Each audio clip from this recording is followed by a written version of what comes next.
History of Angkor Wat. The ancient city of Angkor was once the capital of the Khmer Empire, the largest in all of Southeast Asia.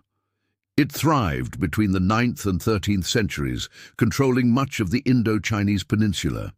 At its peak, it was home to over 1 million people, making it one of the world's largest cities. But how did this magnificent city, which is now just a collection of jungle-covered ruins, come to be?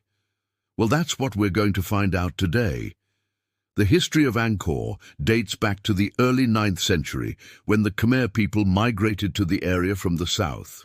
They were originally just a small tribe of people living in the jungles, but over time they grew in both power and influence. By the 10th century, they had established a small settlement near the present-day city of Siem Reap, but soon after they were conquered by the neighboring Champa kingdom.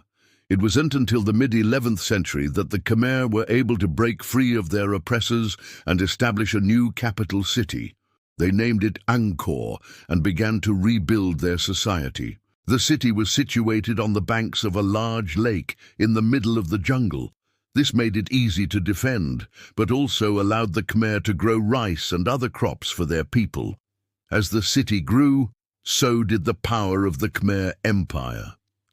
By the 12th century, Angkor was the capital of the largest empire in Southeast Asia. The city was home to over 1 million people and covered an area of over 1,000 square miles. It was also the religious and cultural center of the empire, housing over 100 giant temples. The most famous of these temples is Angkor Wat, which was built in the 12th century.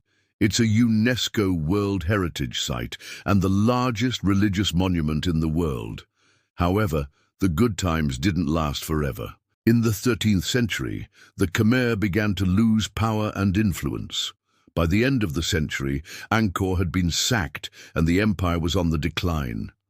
The reasons for this decline are many, including the loss of the monsoon rains, which made farming difficult, and the rise of rival kingdoms. Today, little remains of Angkor.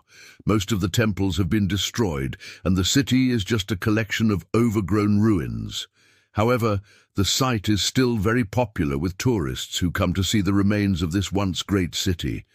So that's the history of Angkor, a once great city that was home to over 1 million people and covered an area of over 1,000 square miles.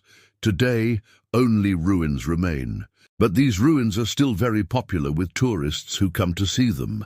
If you enjoyed this video, please leave a like and subscribe if you want to learn more about history. Thanks for watching. See you next time.